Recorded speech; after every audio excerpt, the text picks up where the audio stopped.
Welcome to Hunter Logan Unmiked. I'm Hunter Logan. This is episode 2 of season 6. I want to first start off by giving a big shout out to my buddy Tommy Cleghorn. Hey brother, appreciate you. Love you, man. In the last episode, I was still working on my wife's sewing room. Now it's completely done, and it's time to start moving stuff in. Well, we started moving stuff out of the old sewing room into the new improved sewing room. And you just don't realize how much stuff you accumulate and how much stuff you stack up in a room until you start to move it.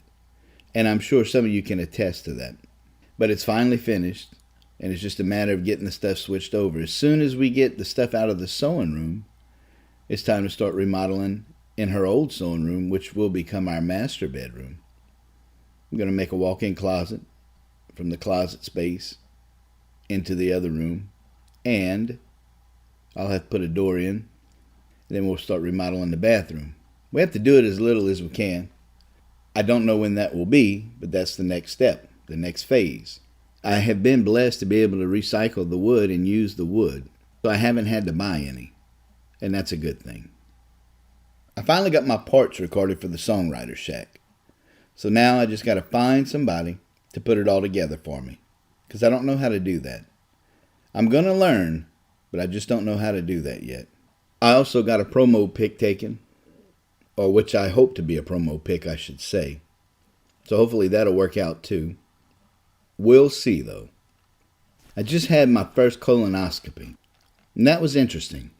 The prep before is the hard part. It's the getting all the stuff out of you, so to say. But the procedure itself was nothing because I was knocked out. I don't remember it. But I do remember feeling not myself for the rest of the day. Have a little bit of nausea, come and go. But then Thursday morning, when I woke up, I was good to go, just like my old self.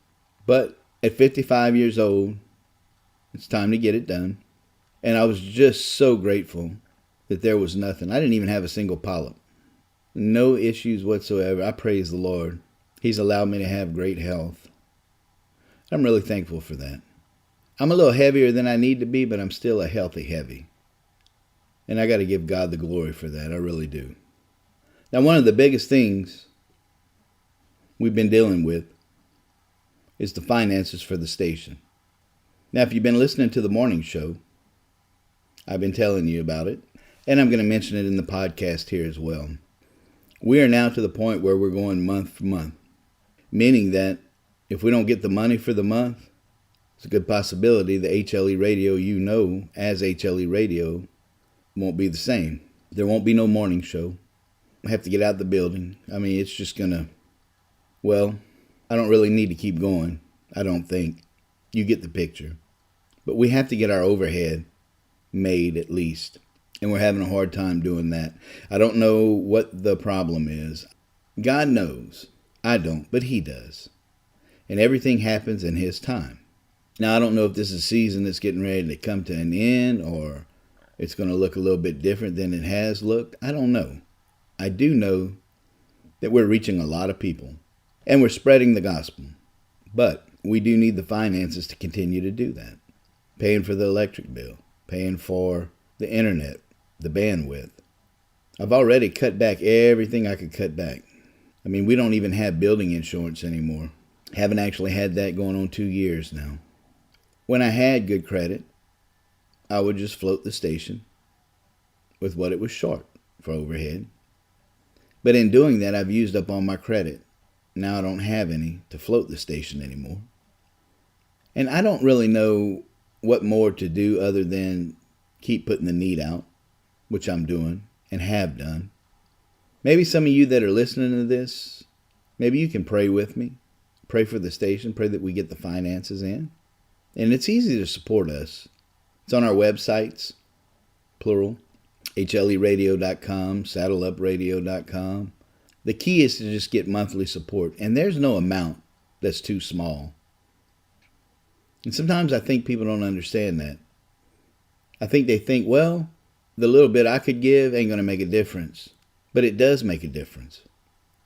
If everybody thinks that way, it's making a difference because nobody's sending anything.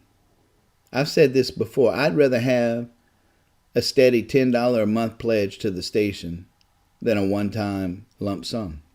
Sure, the one-time lump sum, you catch up, maybe, on something. But when you got a regular monthly amount coming in, you can do things.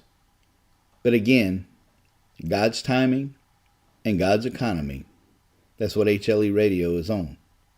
But I'm going to stay here until I have to turn the lights off, to the very end, because that's all I have. I'm all in. I don't have another plan. The radio station was started on faith, and I'm still going to continue to have faith and believe that God will continue to keep the doors open. I don't think He brought us this far to let us off. Now, it's no secret that I'm an ordained minister, and I knew that eventually I would have to preach at my home church. But I thought it would be when I was ready. But my pastor got sick, so I got the call with about 2 hours to prepare something, and I had to preach Sunday. I figured that's how that would happen. I kept thinking, you know what? My pastor's going to be sick, and then I'm going to get the call to have to preach. And that's exactly what happened. So I wasn't as prepared as I wanted to be, but I think it was all right. But I'm going to start developing those sermons that I started so that if I get the call again, I'll be ready. But I just want to be that vessel that God can use and whatever He needs me to do, whether it be a DJ, a preacher, a singer, a writer. I just want to make sure that I do everything He asks me to do. I don't want to miss out on what He called me to do. Now I'm working with my granddaughter, who has talent like you wouldn't believe. Not a shy bone in her body. Always got to be the center of attention. Always in performance mode. She got a chance to sing the national anthem. So I've been working with her on her breathing. But it's truly amazing to see the talent coming off of her at a young 10 years old. I keep saying that's Papa's retirement. And it could very well be. I just know I'm going to do everything I can to help her along musically. Well, I'm going to leave it right there. I'm glad you joined me. If you do me a favor, those of you who are listening to the podcast, could you share it? Tell some folks about it. I'd really appreciate it. And if you'd like to support HLE Radio monthly, like I said, 410 North Main Street, Jennings, Louisiana, 70546. Or you can go to PayPal, Venmo, Cash App. We're there. Check me out on the morning show, Monday through Friday. Still doing that. Starting at 7 a.m. Central Time. Hey, I love you. Until next time, remember, Duke 28-2.